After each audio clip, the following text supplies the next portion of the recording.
السلام علیکم ورحمۃ اللہ وبرکاتہ۔ بسم اللہ الرحمن الرحیم۔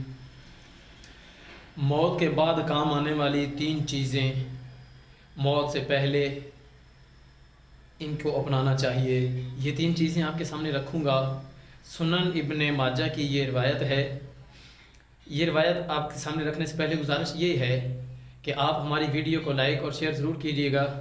اگر آپ نے ہمارا اسلامی چینل سبسکرائب نہیں کیا تو اس چینل کو سبسکرائب کر کے بیل پریس کر دیں تاکہ ہماری ہر ویڈیو آپ تک پہنچ جائے، اور اپنی رائے کا اظہار کمنٹ میں کر دیں تاکہ ہم بہتر سے بہتر ویڈیو آپ کے سامنے پیش کر سکیں۔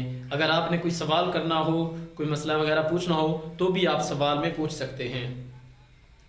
تو اب آئیے، آپ علیہ الصلوۃ والسلام نے جو 3 چیزیں فرمائی کہ موت کے بعد کام آنے والی ہیں وہ یہ ہیں۔ نمبر 1، نیک اولاد۔ آپ علیہ الصلوۃ والسلام نے فرمایا کہ یہ جو نیک اولاد ہے یہ جب بھی کوئی خیر کا کام کرتی ہے تو اس کا ثواب اس کے والدین کو پہنچایا جاتا ہے، اور اس کا ثواب مرنے کے بعد بھی اس کو مل رہا ہوتا ہے۔ اور دوسری چیز آپ علیہ الصلوۃ والسلام نے فرمایا کہ وہ ہے صدقہ جاریہ، یعنی کہ ایسا کام کر دیا لوگوں کی سہولت کے لیے، لوگوں کو ایسا نفع پہنچایا کہ جو چل رہا ہو، مستقل پہنچ رہا ہو۔ مثال کے طور پہ رستے میں پانی کا انتظام کر دینا یا سائے کا گرمیوں میں انتظام کر دینا، ایسی چیزوں کا انتظام کر دینا، یہ بھی صدقہ جاریہ ہوا کرتا ہے۔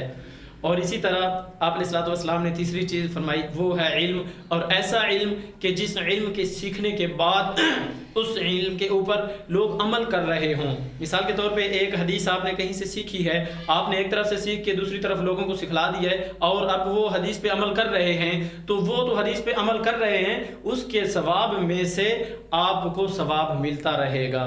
یہ 3 چیزیں ایسی ہیں کہ جن کا ثواب مرنے کے بعد بھی ہوتا ہے۔ آپ علیہ الصلوۃ والسلام نے فرمایا کہ جب آدمی دنیا سے جاتا ہے تو دنیا سے جاتے ہوئے بہت کچھ چھوڑ کے جاتا ہے، لیکن یہ 3 چیزیں ایسی ہیں کہ جو انسان کے مرنے کے بعد بھی انسان کے کام آنے والی چیزیں ہوتی ہیں۔